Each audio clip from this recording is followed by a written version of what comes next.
sebenarnya ada sebuah ungkapan yang mengatakan bahwa satu kali saja kita meninggalkan sholat wajib itu tidak bisa diganti dengan dunia dan isinya.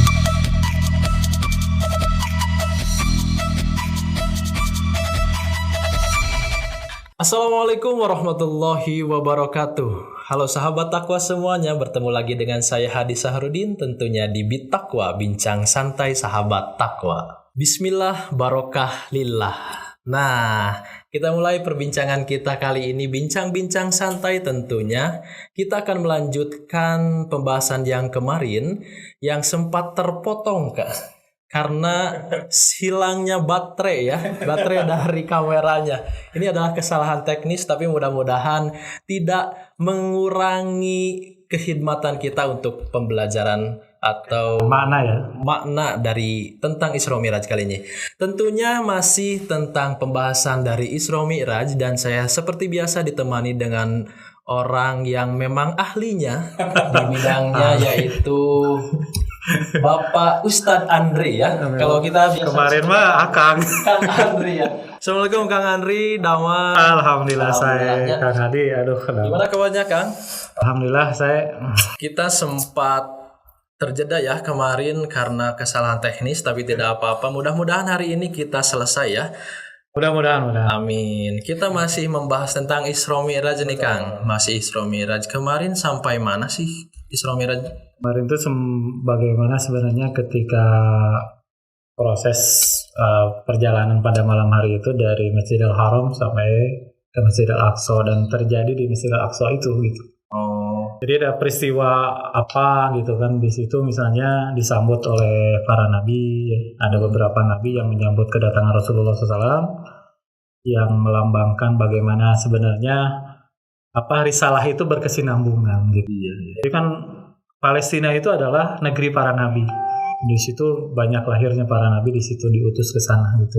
Di Palestina itu. Betul. Iya. Terus ini juga kemarin tuh maksudnya ada satu lagi peristiwa yang sangat menarik di sana adalah ketika Jibril alaihissalam itu memberikan Rasulullah SAW itu dua cangkir. Satu itu susu, yang satu adalah arak gitu. Itu ketika perjalanan di Isra. Iya, dan itu kemudian Rasulullah memilih, jadi disuruh oleh malaikat Jibril memilih minuman itu, dan Rasulullah memilih susu gitu. Maka Jibril itu mengatakan, engkau telah memilih tanda Islam dan istiqomah gitu. Bayangkan ya, kata ini Kiai Haji Jairuddin MJ dulu ketika bercerita tentang ini, Nabi itu meminum susu. Minum susu aja sekarang banyak umatnya yang teler pomolon misalnya. Apalagi kalau banyak minum arak gitu ya. Apalagi kalau sampai kemarin dilegalkan itu arak. Wah, luar biasa. Mungkin tidak tahu bagaimana ya ini kondisi. Jadi kalau Kang Andri nih, misalkan diibaratkan memilih susu nih atau arak, tapi dua-duanya kosong. Ini kira-kira milih apa nih Kang Andri? Tidak milih ya? Ya memang nggak ada pilihan. Gak apa-apa ya. Betul. Ya, tapi kalau misalkan kita juga dihadapkan dengan arak ataupun susu, kita pasti memilih yang sehat. Selain sehat, bermanfaat juga. Ya, karena memang sebenarnya arak itu juga minuman kebiasaan orang Arab. Oh iya, kebiasaan. Karena cuaca juga yang berbeda mungkin ya di sana, atau bagaimana? Enggak juga sih, sebenarnya kan hampir di semua wilayah ada orang di situ dari zaman dulu. Itu kebiasaan orang ya, banyak di setiap orang tinggal di situ minum arak, mau didingin, bahkan kan di Indonesia aja sekarang sampai seperti itu gitu. Mengeri ya. Ya, itu baik Pak Andri. Itu kan adalah kejadian ketika Rasulullah Isra. Nah, ini sekarang ketika Mi'raj nih, Kang. Ketika Mi'raj ini apa sih yang terjadi ketika Mi'raj? Kemarin kan kalau dari definisi Nabi itu diberjalankan oleh Allah dari Masjidil Haram ke Sidratul Muntaha. Ke Masjidil Aqsa, kemudian naik ke Mi'raj itu dia naik. Jadi naiknya Rasulullah SAW dengan fisik dan ruhnya itu dalam keadaan sadar. Itu dari Baitul Maqdis ke Sidratul Muntaha. Baitul Maqdis ke Sidratul. Nah, itu kejadian Mi'raj itu di dalamnya apakah hanya memang sama Allah itu diberjalankan saja atau memang ada kejadian-kejadian ketika Jadi, Mi'raj itu? Kalau Mi'raj itu disebutkan kata ulama itu seperti naik tangga. Jadi Rasulullah itu bersama Jibril naik pakai buraq itu masuk ke langit dunia, kemudian langit berikutnya, naik berikutnya. Jadi seperti itu gitu. Jadi dan setiap langit itu dia punya penghuninya gitu. Dan Rasulullah bertemu dengan para nabi di setiap langit. Misalnya di catatan saya misalnya itu di langit pertama ada Nabi Adam gitu. Bertemu dengan Nabi Adam. Ada kemudian Isa bin Maryam, Yahya bin Zakaria di langit kedua misalnya. Kemudian naik lagi ada Idris di langit keempat gitu. Idris itu di langit ketiga. Harun di langit keempat, Musa di langit keenam, kemudian Ibrahim ke langit ketujuh gitu. Jadi seperti naik tangga gitu.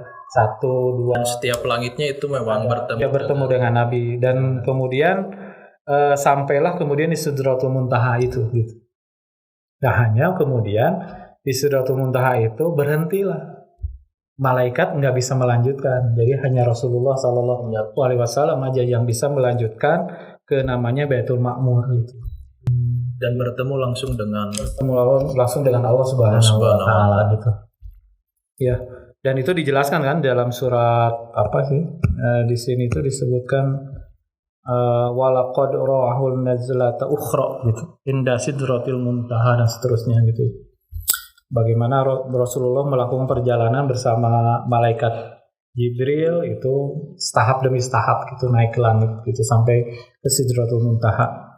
Hanya tadi disebutkan bahwa yang bisa melanjutkan sampai ke Baitul Ma'mur itu hanya Rasulullah saja. Jadi malaikat Jibril berhenti. Artinya secara kemuliaan itu Rasulullah lebih mulia gitu dibandingkan malaikat Jibril gitu. Seperti itu. Dan ini kan setiap tadi kan kata Akang itu disebutkan setiap langit itu Rasulullah bertemu dengan para nabi. Nah itu ketika berangkat atau ketika pulang? Berangkat. Jadi ketika berangkat kan saya bilang tadi tahap demi jadi kayak naik tangga, naik langit pertama, naik dunia itu bertemu Nabi Adam, naik berikutnya sampai langit ketujuh itu bertemu dengan Nabi Ibrahim gitu. Tapi itu hanya bertemu saja atau memang ada dialog atau mungkin ada dalil atau kisah yang menjelaskan? Sebenarnya lebih banyak nanti setelah pulangnya banyak berbicaranya, banyak ketemu. Hanya tidak banyak para ulama tidak banyak menjelaskan apa sih yang terjadi ketika bertemu dengan para nabi itu gitu, seperti itu gitu. Hanya ketika perjalanan itu Rasulullah kan sampai Baitul Ma'mur, kemudian diperlihatkan neraka, dilihatkan surga dan sebagainya gitu ya. Dan kemudian yang paling tingginya itu adalah perintah sholat gitu. Perintah sholat. Jadi yang paling utama dari peristiwa Isra Mi'raj itu adalah perintah sholat gitu. Makanya disebut ini pulangnya nih. Jadi ketika Rasulullah pertama kali diperintahkan sholat itu langsung dari Allah Subhanahu wa taala tanpa melalui malaikat Jibril gitu ya. Jadi ketika itu awalnya Rasulullah itu diperintahkan itu untuk sholat tuh 50 waktu. 50 waktu gitu. Ketika Rasulullah pergi sampai ke langit bertemu dengan Nabi Ibrahim, kemudian dinasihati, umatmu tidak akan sanggup untuk melakukan 50 waktu sholat gitu ya. Kebayang ya. Iya betul. Akhirnya balik lagi kepada Allah itu meminta keringanan gitu. Dan itu bolak-balik gitu ya. Sampai kemudian 5 waktu sampai kemudian Allah memberikan kewajiban kepada Rasulullah dan kaum muslimin itu melaksanakan sholat 5 waktu. Dan sebenarnya sampai ketika bertemu dengan para nabi itu diusulkan untuk minta keringanan lagi, tapi Rasulullah merasa malu gitu. Iya. Sampai meminta banyak keringanan. Mungkin seperti itu sih. Karena memang bisa kita bayangkan sendiri ya Kang ya itu. Kalau ibaratnya itu jadi 50 waktu itu kan gimana kayaknya ini Kang? Betul. Luar biasa ya, 5 waktu saja. Banyak kaum muslimin yang jangankan memahami makna sholat gitu ya. Melaksanakan sholat saja mungkin masih banyak kaum muslimin yang tidak melaksanakan sholat itu yang mengkhawatirkan sebenarnya. Tapi kalau kita lihat betapa bahwa agungnya perintah ini, sholat ini, itu sampai Rasulullah SAW itu datang langsung. Jadi perintah Allah itu langsung kepada Rasulullah, tidak melalui malaikat Jibril. Ketemu langsung. Betul, karena yang lain mah perintah-perintah yang lain itu melalui malaikat Jibril perintahnya. Wahyu itu melalui. Betul. Jadi melalui ayat Al-Quran perintah misalnya sholat, zakat, puasa itu kan melalui malaikat Jibril. Tapi kalau sholat ini langsung dari Allah Subhanahu Wa Taala perintahnya gitu ya. Walaupun semua perintah itu dari Allah gitu, hanya kan beda gitu ya. Kalau misalnya perintah melalui utusan dengan langsung gitu kan, gregetnya beda. Misalnya kalau Kang Hadi itu misalnya diundang sama Jokowi untuk melaksanakan perintah apa langsung kan, itu beda kan, dandannya semuanya beda gitu. Tapi beda misalnya Pak Presiden itu menyuruh si Kang Luhut gitu ya misalnya untuk melaksanakan apa, beda ininya gitu. Nah begitu pun boleh jadi seperti itulah ilustrasinya ya. Artinya memang ibadah sholat ini ibadah yang begitu luar biasa, mungkin paling luar biasa. Ya, dan penting, dan sangat penting. Bahkan Rasulullah menyebutkan bahwa sholat itu parameter amal. Jadi sampai menyebutkan bahwa setiap amal itu parameternya sholat. Kalau sholatnya baik, maka amal-amal yang lain pun baik gitu. Bahkan Rasulullah juga menyebutkan bahwa sholat ini adalah disebutnya sebagai amal yang pertama kali dihisab di yaumil akhir nanti. Jadi karena tadi parameter, sehingga kalau sholatnya baik, maka amal-amal yang lain boleh jadi nggak perlu dihisab, ini nggak halus gitu. Karena sholatnya udah baik. Bagus, karena pasti begitu. Karena inna sholata tanha anil fahsya'i wal munkar. Karena sholat yang baik itu, yang khusyuk itu, yang bagus bagi seorang muslim yang mengerjakan, maka dia akan berdampak kepada mencegah dari perbuatan keji dan mungkar gitu. Mungkin itu sih. Luar biasa sekali ya. Ini nampaknya juga masalah tentang sholat ini perlu dibahas lebih lanjut tuh mungkin ya. Ini karena harus ada sesi khusus gitu. Sekali ya itu untuk masalah. Ini mungkin Kang kembali lagi ke Isra Mi'raj aja ya. Kita kembali lagi ke Isra Mi'raj. Ini di Isra dan Mi'raj itu memang hanya terjadi itu dalam waktu satu malam aja itu kan. Betul. Jadi disebutnya di situ adalah satu malam gitu. Jadi Rasulullah SAW itu diperjalankan di malam hari itu dari Masjidil Haram itu ke Masjidil Aqsa, kemudian naik ke Sidratul Muntaha, dan kemudian balik lagi itu ke Masjidil Haram. Itu hanya jadi disebutkan Rasulullah itu sampai ke Masjidil Haram itu sebelum subuh gitu. Di sini disebutkan ketika malam masih gelap dan mulai bercampur dengan cahaya subuh gitu. Jadi satu malam gitu. Dari mulai Isya mungkin ya. Jadi perjalanan yang luar biasa gitu. Luar biasa ya. Dengan jarak yang begitu jauh ya. Itu bisa berapa hari ya, dari Masjidil Haram ke Masjidil Aqsa saat itu memakai kendaraan tercepat gitu. Udah misalnya paling cepat itu. Kalau naik unta kan bisa sampai 1 bulan mungkin. Dan nampaknya meskipun saat ini juga ini kemungkinan tidak mungkin ada yang bisa melakukan perjalanan secepat itu. Betul. Hanya karena memang mukjizat gitu. Jadi memang tidak bisa diakali gitu, tidak bisa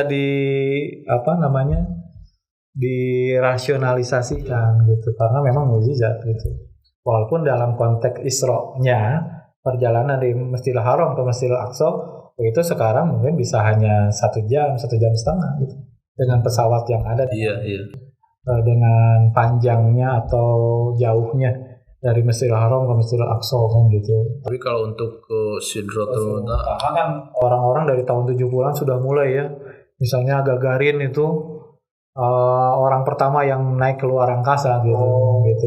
Kami mencoba mau menembus langit ya, kata Allah silakan saja asal mampu Kata Allah itu di dalam Al-Qur'an bisa itu dengan sultan bisanya gitu. Dengan kekuasaan, wallahu alam sih. Apakah bisa atau enggak gitu. Kang Ari udah pernah mencoba itu ke Kemana? Keluar angkasa. Keluar angkasa. Kalau ke awan sudah Kawan. naik pesawat. Dan itu yang pertama dan ya alhamdulillah. Alhamdulillah. Mudah-mudahan bisa diberikan rezeki lagi ya. Amin. Saya juga mudah-mudahan Kang ya. Ya, dan itu yang menariknya ketika sampai ke situ Rasulullah sudah balik lagi ke Masjidil Haram, itu tidak menunggu waktu, paginya itu langsung mengumumkan gitu. Mengumumkan bahwa peristiwa yang terjadi semalam gitu. Jadi bahkan sebelumnya itu sempat di apa ya, dicegah gitu. Ini akan pasti ada pendustaan gitu. Ada yang mendustakan gitu. Itu dan Rasulullah ya ini sebuah kebenaran yang harus disampaikan gitu. Sampai ada orang yang kemudian mendatangi Abu Bakar, "Wahai Abu Bakar," katanya, "tuh ada teman kamu gitu. Udah mengatakan begini gitu ya." Jadi menceritakan tentang Isra Mi'raj. Maka kemudian Abu Bakar mengatakan apapun yang dikatakan oleh Muhammad maka itu benar. Maka kemudian As-Siddiq As-Siddiq ya. itu peristiwa, jadi gelaran yang diberikan Rasulullah kepada Abu Bakar As-Siddiq itu dari peristiwa itu. Dari peristiwa Isra Mi'raj itu. Mi'raj itu. Jadi ketika orang lain mendustakan, maka kemudian Abu Bakarlah orang yang pertama kali membenarkan apa yang dilakukan Rasulullah ketika Isra Mi'raj itu. Gitu. Karena memang sangat mungkin ini adalah kejadian yang tidak masuk akal. Betul, apalagi 14 abad yang lalu. 14 abad yang lalu yang memang kendaraannya pun tidak ada Belum ada yang secanggih sekarang. sekarang. Hanya memang sebenarnya dengan peristiwa Isra Mi'raj itu sebenarnya membelah mana orang-orang yang beriman, mana orang-orang yang tetap kufur. Karena sebenarnya orang yang kufur itu orang yang memang menolak kerasulan Nabi maupun diberikan bukti yang nyata, ya tetapnya dia sama kafir gitu. Pasti menolak gitu, akan tertutup gitu. Tapi justru di sini memperlihatkan seberapa besar sebenarnya kualitas keimanan kaum muslimin saat itu. Pada saat itu ya. Itu termasuk juga sampai sekarang gitu. Gitu. Karena mungkin peristiwa Isra Mi'raj ini meskipun sampai sekarang kalau kita tidak didasari dengan iman ya, Betul. ini kayaknya sangat sulit juga untuk diterima. Tapi karena memang ini adalah sudah menjadi ranahnya akidah mungkin gitu. Betul, iya. Jadi ranahnya keimanan. Ranahnya keimanan. Jadi kalau dirasionalisasikan tadi nggak akan nyampe gitu, otak kita nggak nyampe. Walaupun sebenarnya tadi ilmu dan teknologi sebenarnya sudah mulai dari dulu juga udah mulai sebenarnya arah-arahnya gitu, mau bagaimana mau menaklukkan langit gitu ya. Seperti itu. Jadi terbuktinya banyak sekarang orang yang mau pergi keluar angkasa, bahkan kan jadi tempat wisata katanya di Rusia itu siapa yang mau gitu bayar sekian dolar gitu. Itu untuk orang-orang yang beruang. Oh iya beruang, tapi bukan beruang. Beruang. Kalau kita beruang nggak Waden? Beruang nggak bisa ngetik. Ya, Kang, berarti kita sudah tahu nih kemarin kan juga sudah dijelaskan tentang Isra Mi'raj, kemudian hari ini tadi sudah Akang sampaikan tentang Isra dan kejadian ketika Mi'raj. Nah ini mungkin yang menjadi hikmah dalam peristiwa Isra Mi'raj ini apa sih Kang? Ya, yang pertama sebenarnya kita bisa mengambil hikmahnya adalah bahwa Isra Mi'raj itu menegaskan sifat Islam yang fitri gitu, suci. Dan sesungguhnya kebersihan hati dan esensi Islam dan fitrah yang rendah adalah seperti mata air kotor yang hanya akan menghasilkan kotoran dan keburukan. Jadi keimanan itu, jadi ketika peristiwa Isra Mi'raj itu kan memperlihatkan mana yang bersih, mana yang kotor, telah tadi disebutkan. Itu yang pertama. Kemudian yang kedua adalah bagaimana di situ digambarkan peristiwa Isra Mi'raj itu tentang sebuah tempat Masjidil Haram dan Masjidil Aqsa. Dan kita ketahui bahwa sekarang yang lebih penting ini kaitannya dengan Masjidil Aqsa. Masjidil Aqsa. Betul, karena ini adalah kiblat pertama kaum muslimin. Jadi Rasulullah SAW itu sebelum dan kaum muslimin itu sholat pertama kali menghadapnya ke Masjidil Aqsa. Oh, sebelum ke Ka'bah, ke Masjidil Haram itu. Tapi karena peristiwa suka sama orang Yahudi di ini gitu, maka turunlah perintah oleh Allah Subhanahu wa taala untuk memindahkan kiblatnya ke Masjidil Haram gitu. Makanya di Madinah itu ada masjid namanya Masjid Qiblatain. Jadi yang satu arahnya ke Masjidil Aqsa, yang satu ke Masjidil Haram yang terbarunya gitu. Oh, di Madinah ada masjid yang namanya Masjid Qiblatain. Ini yang jadi harus perhatian kaum muslimin, bahwa Masjidil Aqsa itu memang sejak dahulu itu memang jadi perhatian kaum muslimin, bahkan saat ini dalam kondisi masih terjajah oleh Zionis Yahudi gitu. Dan ini sebenarnya dengan kondisi Isra Mi'raj ini itu jadi perhatian kita semua gitu, bahwa bagaimana ada kewajiban dari kita untuk membebaskan tempat para nabi itu gitu. Iya. Untuk memperhatikan lagi itu ya, Masjidil Aqsa itu ya. Betul. Karena kalau misalnya kita tidak punya perhatian di situ, itu makanya perlu dipertanyakan boleh jadi ya keimanan, karena di sana adalah kiblat pertama kaum umat. Terus kemudian itu adalah wakaf kaum muslimin. Makanya dari dulu maka tempat itu harus terus dibebaskan oleh kaum muslimin. Terus makanya kalau kita dulu zaman Umar bin Khattab pertama kali, kemudian zamannya Sultan siapa namanya teh? Ayyubiyah tuh. Salahuddin Al-Ayyubi.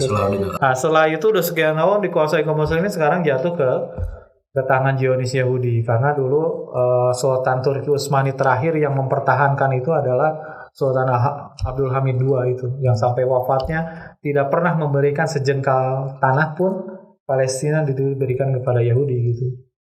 Nah, jadi itu yang kedua yang penting bagi kita, yang dimana kita di kaum muslimin sudah mulai terkotakkan. Itu kan bukan negeri kita, dia masyarakat, tapi lupa gitu. Terutama orang Indonesia sebenarnya punya dua ikatan penting dengan Palestina. Itu pertama, dulu di para sunan itu ada namanya Sunan Kudus. Sunan Kudus itu beliau keturunan dari Palestina. Kenapa Sunan Kudus? Karena beliau dari Al-Quds. Maka kemudian mendirikan kota namanya Kudus di Jawa Tengah. Quds ya, Palestina. Tuh, orang Indonesia kan bisa nyebut Al-Quds gitu. Kudus gitu.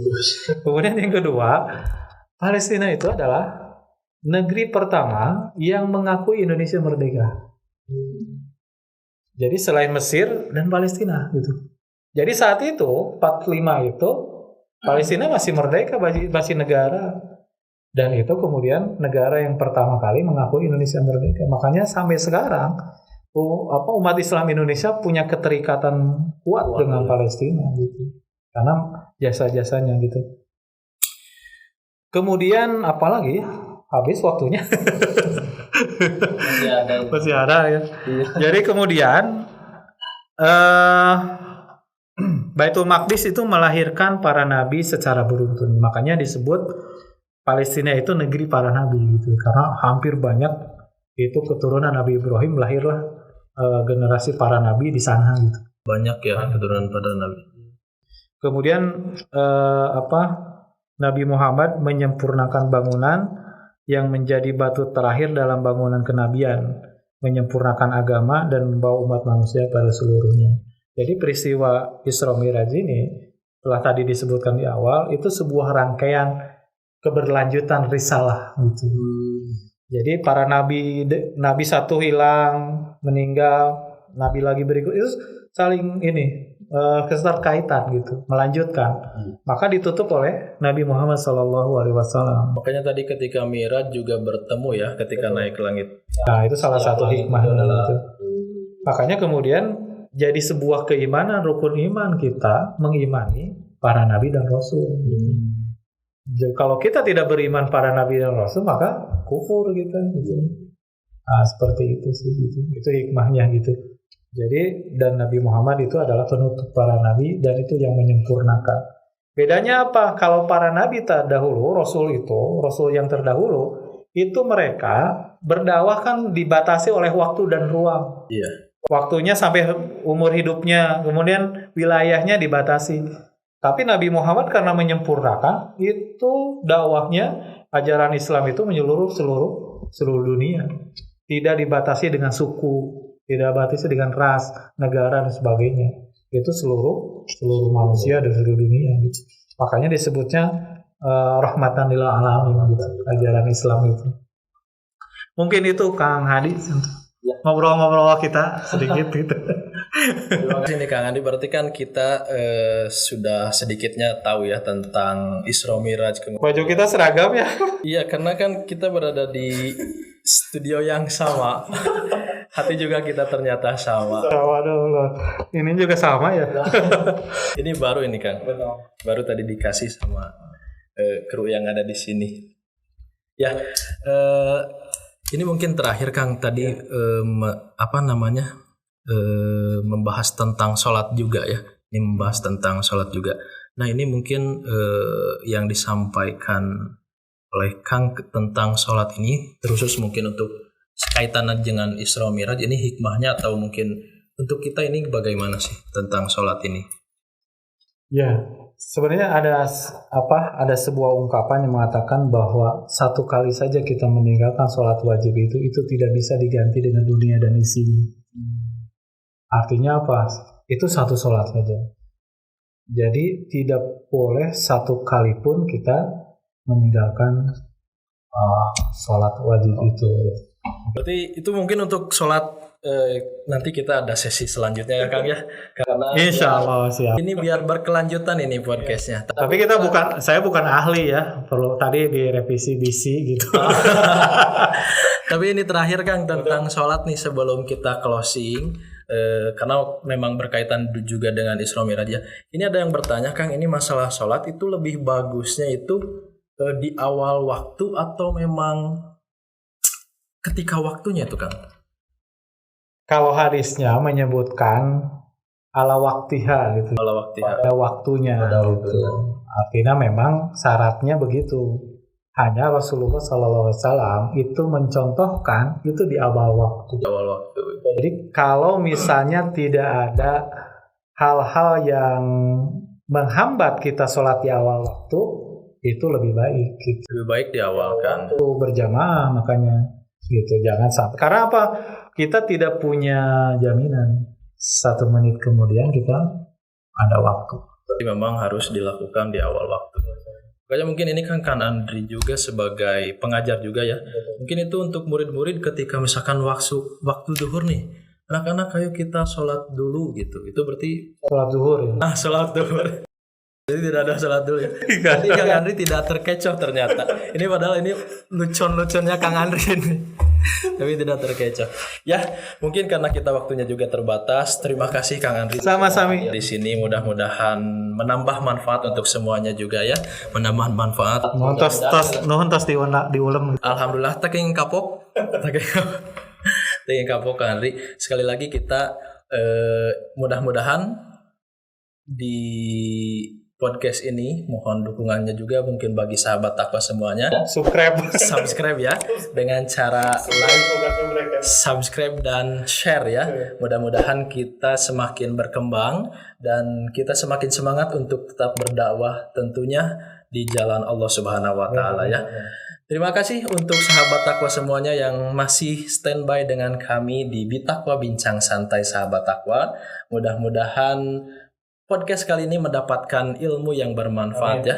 Amin ya Allah ya rabbal alamin. Mungkin itu saja yang bisa kami sampaikan. Saya Hadi Sahrudin. Terima kasih. Wassalamualaikum warahmatullahi wabarakatuh. Waalaikumsalam.